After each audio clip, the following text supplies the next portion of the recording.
All right, how's everybody doing? Thank you so much for coming. This is the Multifamily Mastery Meetup, if you did not notice our sign. And we are super excited to have you here.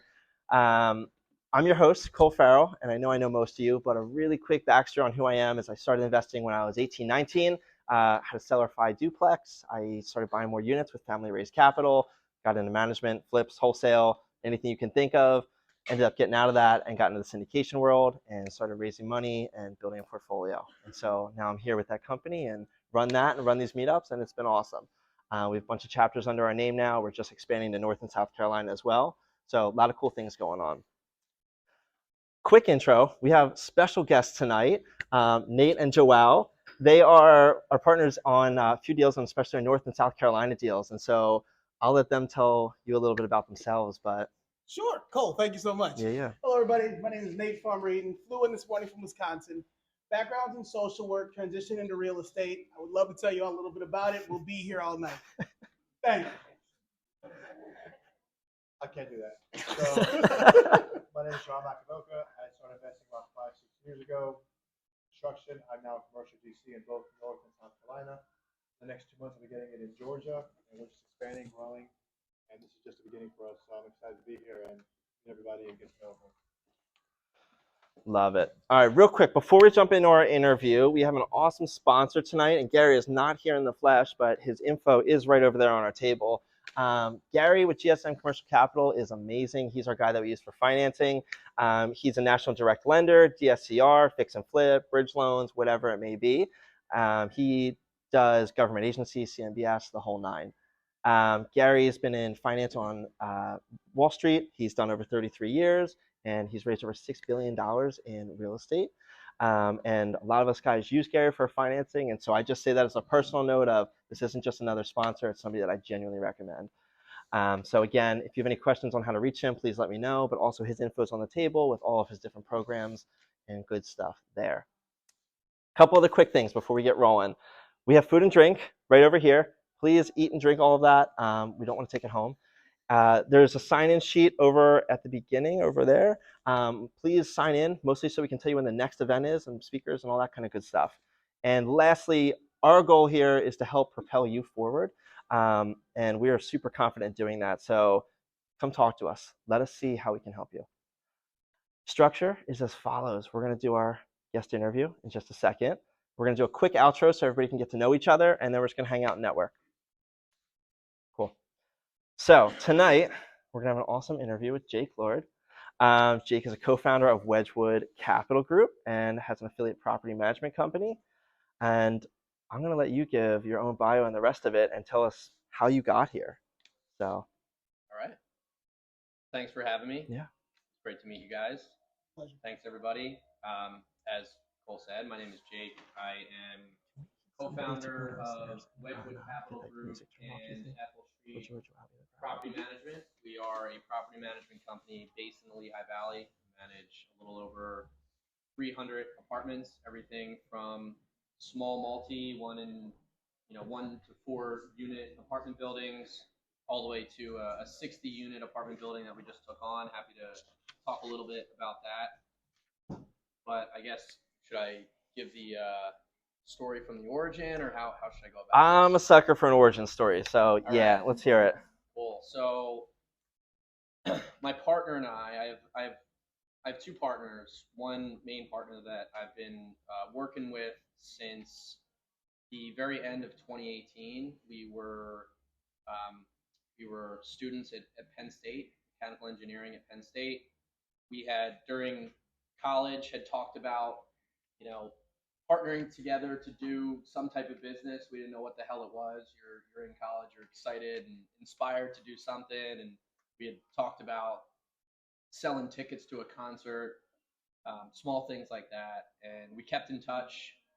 Graduated in 2016, we kept in touch. And the very end of 2018, we were catching up, just like we had on a monthly basis. And he had told me, "Oh, I just bought a property."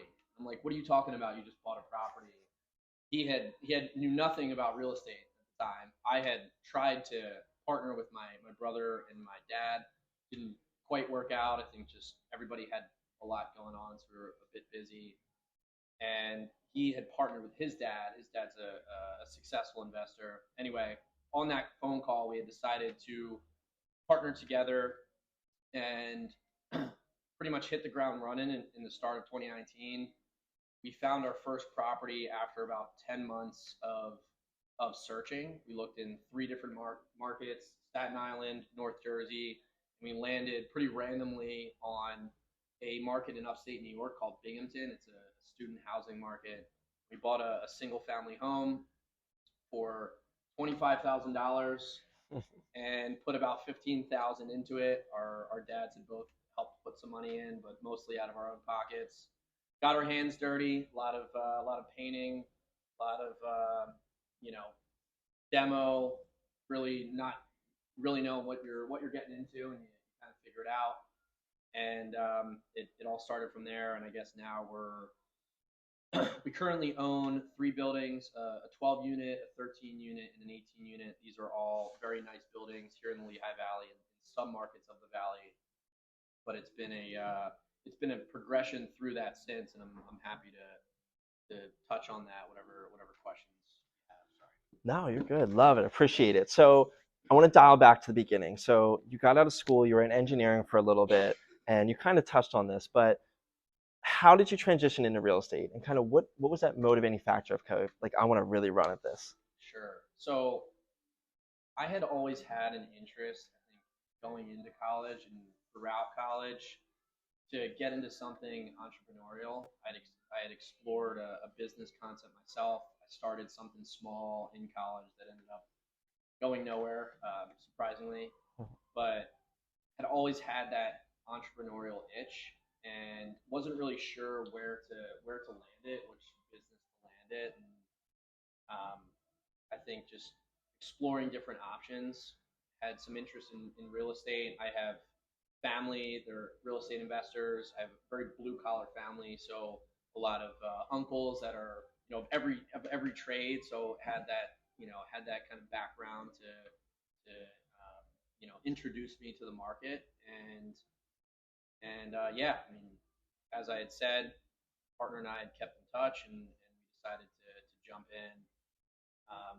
I don't know if it was necessarily like it had to be real estate, like that was the calling. Yeah. That passion and interest has grown over time as we've gotten into it and learned more about how the business works. And now both of us are pretty thrilled to be in this game. It's a really exciting game. It's a pretty blank slate. You can clean slate. You can kind of do whatever you want with it. There's so many different verticals in this industry, and you can make each project your own, and that's what's exciting about it. But I think that passion for real estate in particular has evolved since we've gotten it. Love that. So at what point did you go full time, and how did that transition go? Was it like jumping off a cliff? Did you kind of feather into it? And I ask that because a lot of people here I talk to that are figuring that out. And so how did you go through that? Yeah, this is a great question. It was madness. There was uncertainty. There was nervousness, of course, everything that goes into it. I think that's going to be an inflection point for anybody that's getting into this. Really, when do you jump in full time? If you're able to figure out how to cash flow enough that you can quickly replace your full-time income and make that work, then all the power to you. We kind of sort of made that happen.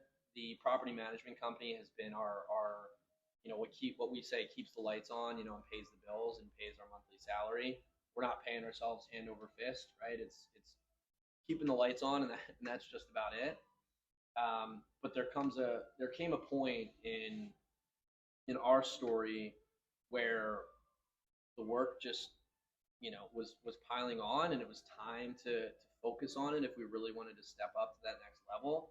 We took the leap, and I think no matter what vertical of real estate you've gotten into or what your portfolio is, you're going to find yourself having to take the leap to go full time. Tough thing to do. Just gotta do it. I think there's a combo of being conservative about it and taking a little bit of risk and figure out what works best for your appetite for that risk. Love that. quick side note, we're trying to turn off that background music, so I apologize. So if anybody sees somebody walk around, just flag them down and tell them. So, all right. So you kind of hit on YPM and kind of getting into that.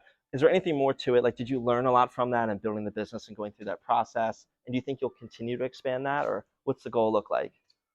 Property management in particular for us has been, I'd say, a vehicle for paying the bills and building Yeah. a great team.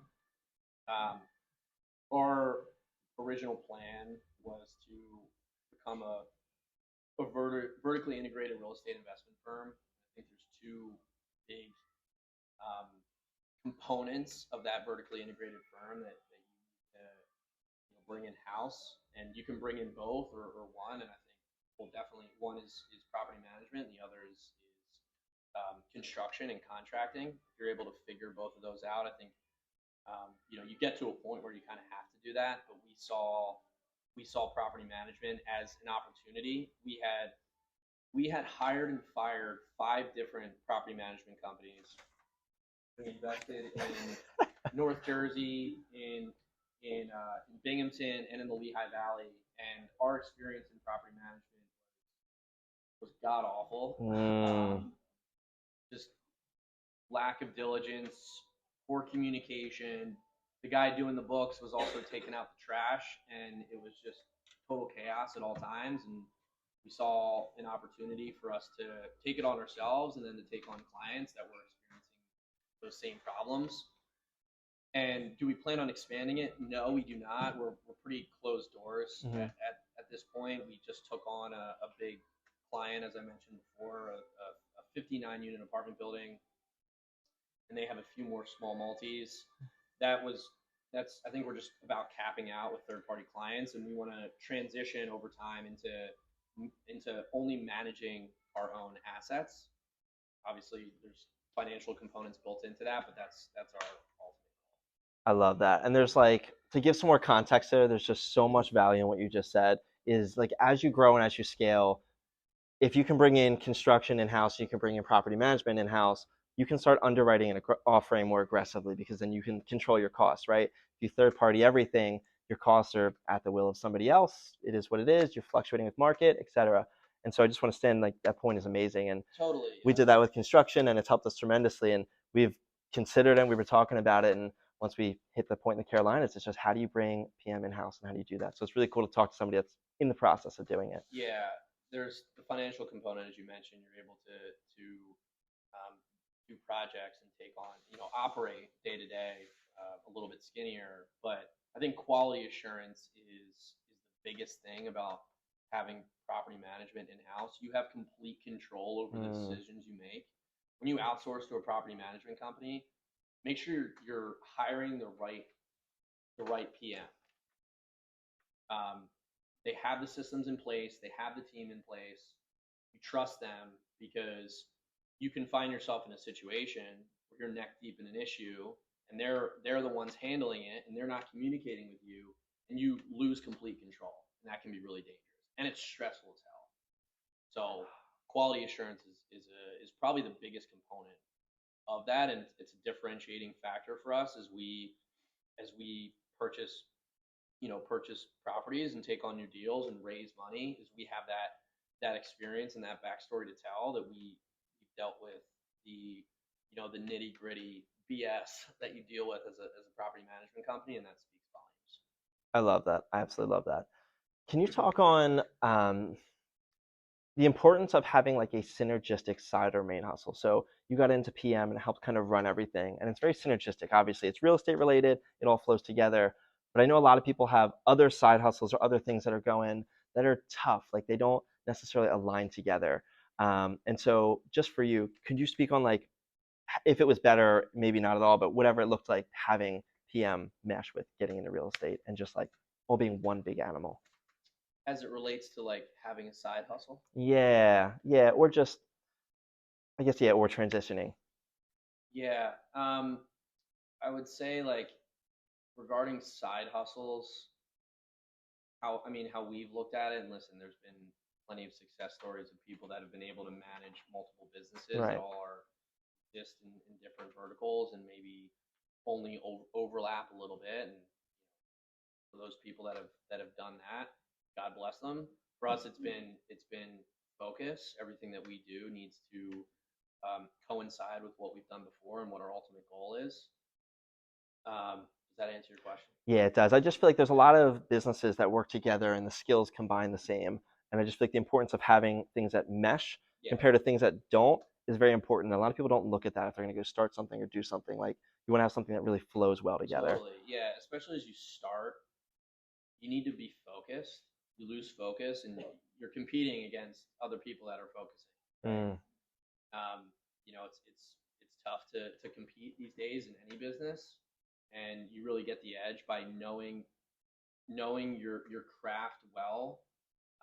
And I just, it works for some people, but if I personally think you need to be spending your time, time you've allotted to working on your career needs to be spent focusing on that craft. As soon as you've built it out and it's scaled and it's automated and you have your VAs and everything is working nicely, you can now explore another business. But for us, it's been all focusing on that. I love that. I love that.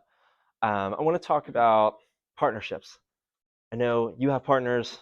We work together in partners, and it's a touchy subject, right? Some people are like, I love partners, let's work together. Other people are like, don't ever. So speak to that. Like, what was your experience? What are things you paid attention to? What are your thoughts on it? Yeah, so tough thing to figure out if you're looking for a partner. It's a marriage in a lot of ways. Besides the romantic aspect, you're spending a lot of your time together. You're on the phone for a few hours, a night, especially as you start out, like trying to figure out how you're going to work together, what the hell you're going to work on. You guys have dealt with that. It seems like. Oh yeah. Yeah, it was like, for us, it was like 3 hours a night for like 2 years straight. It was like figuring this out. That's what we needed to do. Now I've made a rule for myself. I don't answer his text messages before 7:30 in the morning because it'll just stress me out. But I think what's super important first is to look at the character and integrity of the person. Can you trust them with your entire financial future? If that's, going back to the side hustle thing, you might have different partners in different businesses. Mm-hmm. But focusing a lot of especially as you start out, you're putting a lot on the line. Can you trust that person with your financial future? And if you can't confidently say that, then maybe they're not the right person. I remember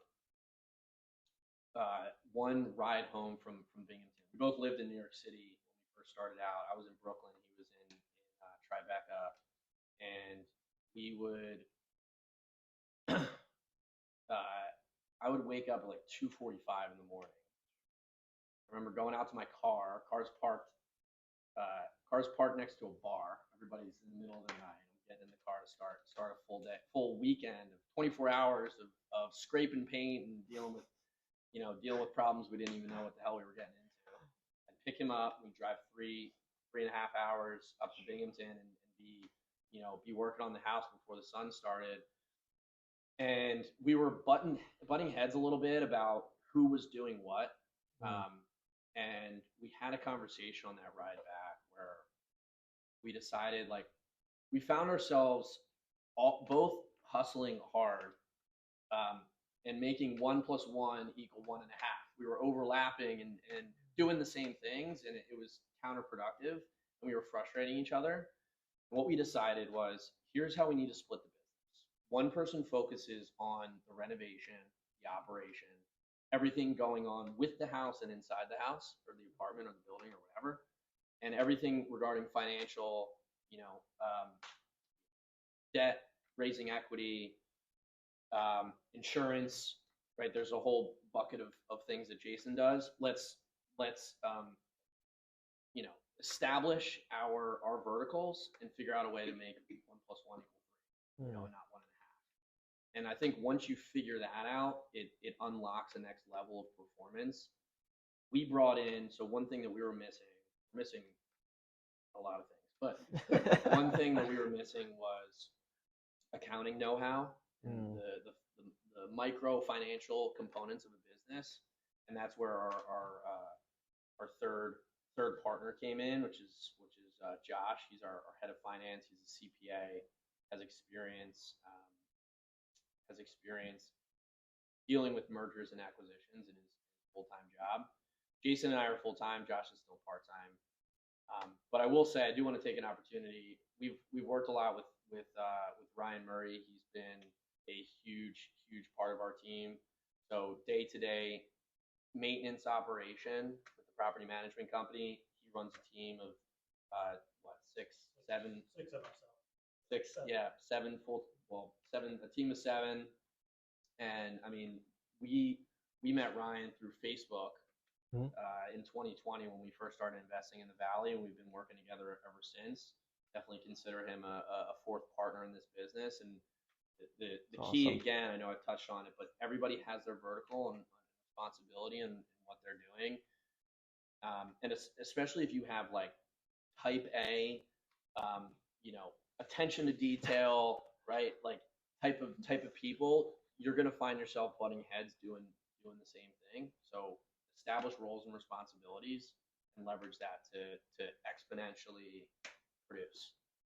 I love that, and I feel like that's something that we can definitely agree on. Same thing. It's just like finding people that are good at doing what you're not doing, and then you just build that out, and it just works well. So I love that. And if you find yourself in a situation where it's like not, where the partner you're considering is not filling that role for you, you're going to justify it in your head. Like, this will work out, eventually, eventually they'll care. Eventually they'll have my same, value, attention to detail like I do. And eventually they'll learn the skills that I don't have. But if it's not working with that person, I think you need to see the writing on the wall and maybe consider other options, because it's your financial future. You need to pick the people that are going to take you further and not hold you back. I love that. And one last note on that. One of the things that I've been working on and living by that I think is amazing, and my coach taught me, and this is just his philosophy, but I've been adapting it, is he's like, I will not work with somebody personally or anything like that for 6 months. It's a no start for 6 months. I'm not talking about minor investments or anything like that, but like getting into the marriage, a true major partnership where you're building a career, a full business, et cetera, together. And I just think that's important because it takes time to know somebody. And of course, no, I was gonna say there's smaller stuff. There's investments. There's doing smaller deals. There's all stuff like that where you don't need that. But when you're building something major, it's important. The true colors come out when you're starting out, because you're trying to figure out what you want and how to do this thing, and being willing to take that leap and risk, and you learn a lot about that partner when you're going through those day-to-day struggles. Listen to your heart and intuition about it, because if you feel that they're in it, they're willing to jump in, dive in head first, and deal with the problems that you are, then they're the right person. I love that. All right, slight transition. When you started, whether it's management or your own stuff, I guess you're more management side. You manage the smaller multis, and then you have some larger multis that you both manage and you own. Do you feel any difference between them? Do you favor a certain class, whether it's small, mid-size, larger? Do you see any benefits over, say, larger versus smaller, smaller versus larger, whatever it may be?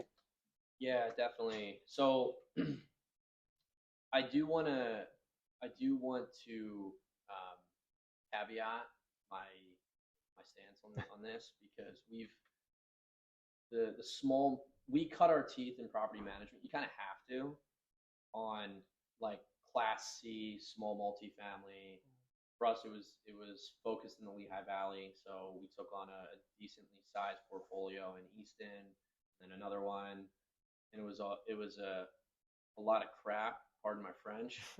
And I think Ryan can definitely attest to this. It's what's that? Bottom of the barrel. Yeah, and it just creates more work than it really needs to. If you're taking on management of quality stuff, even if it's single families, it's gonna make your job easier. There's two components to it. There's the quality and the condition of the property, and there's the tendencies and character and personality of the owners. And we've seen the full gamut and personality types, and I think we've taught ourselves a lot of the hard lessons that you need to learn in this business, and property management has given us that opportunity. Where we are right now is we want to manage nice stuff and less roofs. That's our goal. And ideally, everything that we own, we only manage what we own. Transition to that. If you're starting a business, you're going to have to eat the shit in the beginning, and then you evolve to being able to control your time and your clientele and all of those things. We love that. We're super excited about this big 59 unit. This is the biggest building that we manage. We're super excited about it, but it also comes with its slew of problems because the contractor that did the work kind of screwed them over, to be quite honest. It's still a beautiful building, but there's a lot of issues that we need to deal with, and it's going to teach us new lessons that we haven't had the opportunity to learn before, how to deal with elevators and gyms and intercom systems and those types of things, so that we can be prepared to buy that same product. I love your attitude on that, and I just want to focus on that you frame that in just that.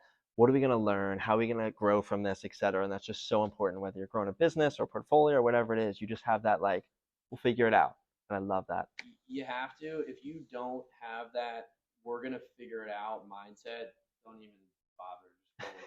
Just go work for somebody else, because there's going to be a lot of, like, you have no idea how you're going to deal with this problem. And you just figure it out. That's what you do.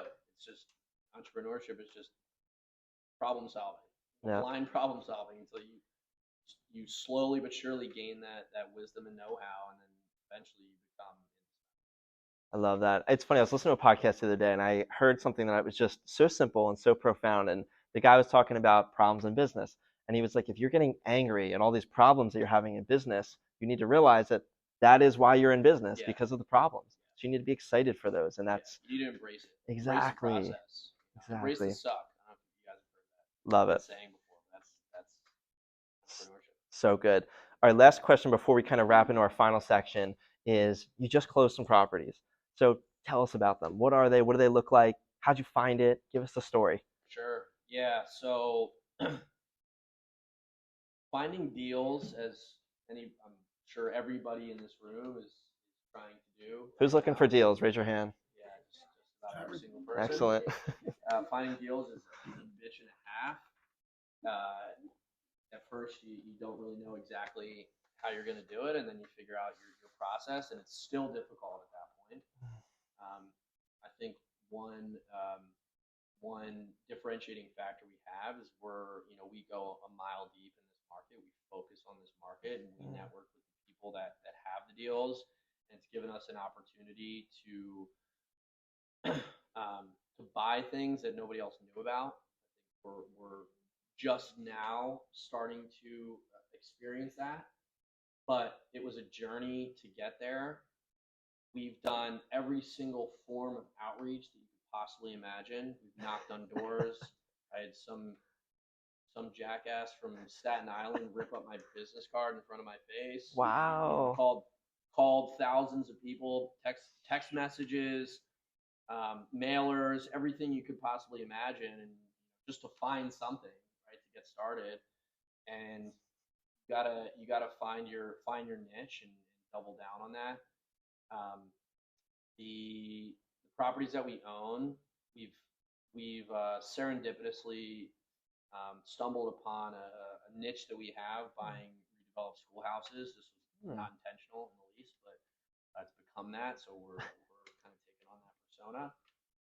So we own 3 redeveloped schoolhouses. We had I think in aggregate 30-something small multifamily, not quite 30-something, in the 20s, small multifamily, everything from single family to biggest one was a 4-unit, right? 1 to 4 unit small multis.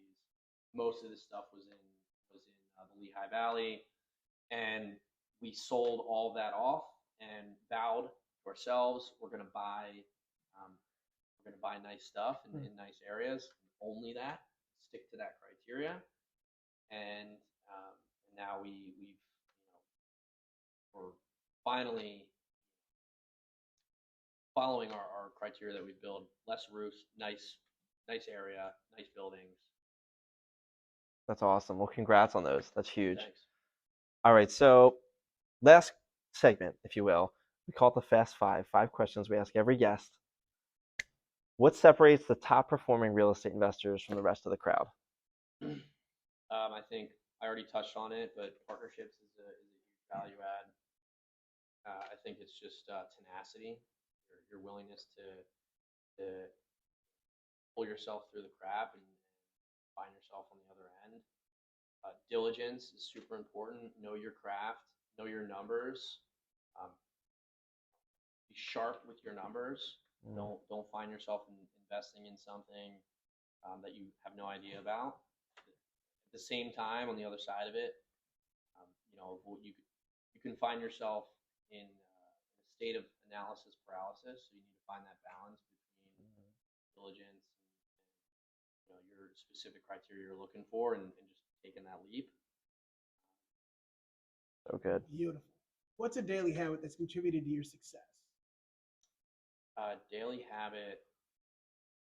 I mean, for me, and I think everybody here has probably heard this a million times, but morning routine for me is big. Waking up earlier than the workday starts and giving yourself some time to yourself. In the quiet of the morning, nobody bothering you, nobody blowing up your phone. Well, people are still blowing up my phone because we work with people from across the world, but put it on do not disturb and take some time to read and think. I think at the very least it stabilizes you mentally, and allows you to deal with the stress. I think that's been super key. I love that. Who here has a morning ritual, routine, whatever? We gotta get on that. All right. What is a piece of advice that you give yourself if you're starting again? Don't try and cut corners. We had to teach ourselves that lesson. If it wasn't once, it was 100 times and counting. You think you got some secret sauce. You think you can cut the corners. Around that corner is somebody ready to punch in the nose. And we've been punched in the nose, sadly, more times than care to count. But it's created a lot of stories for us. I could sit up here for hours and tell stories that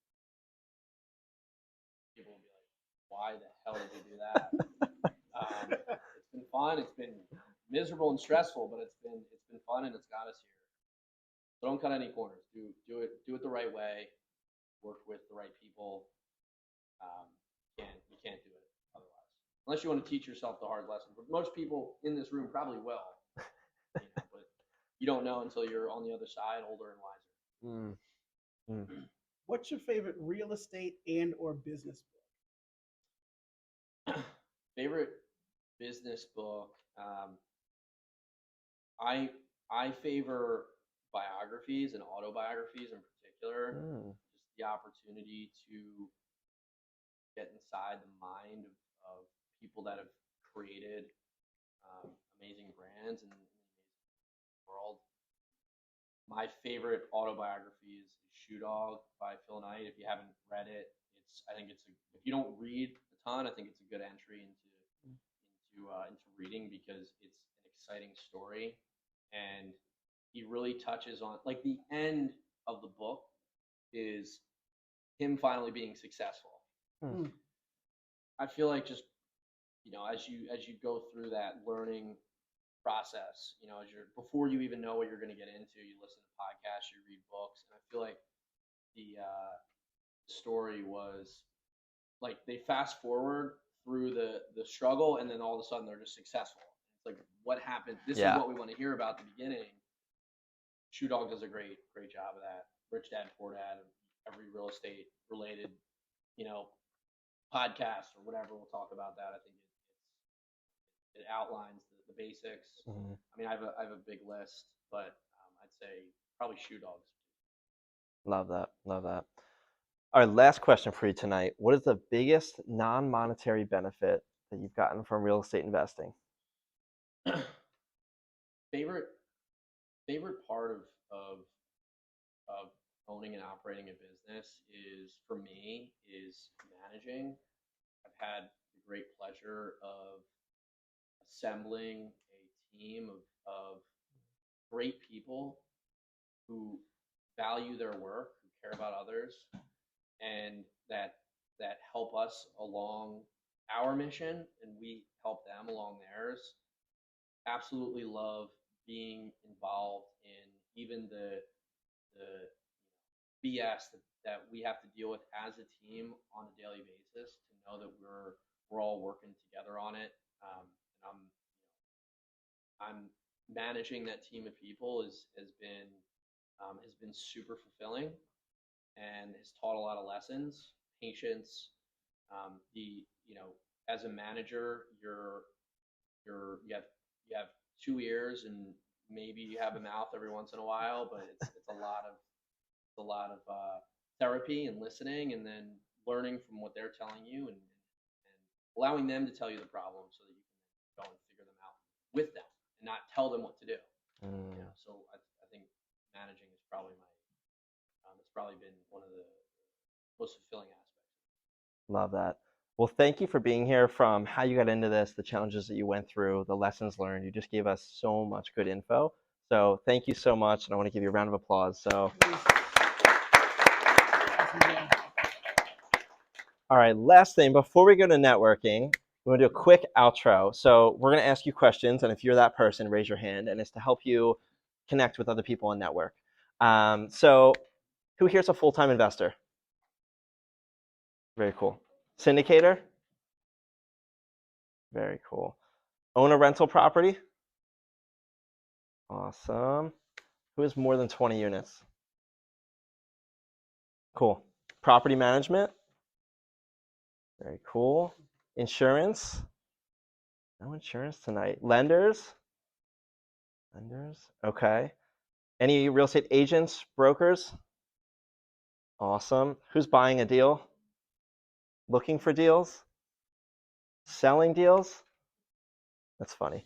I think that's it. So thank you all for being here. As just a reminder, we have a lot of cool stuff going on, and we have a lot of things in the works that are going to help you guys advance further and faster. So just come talk to us. Love to share it with you. So thank you all for being here. And thank you for Gary for putting on this event. So he's not. Thank you.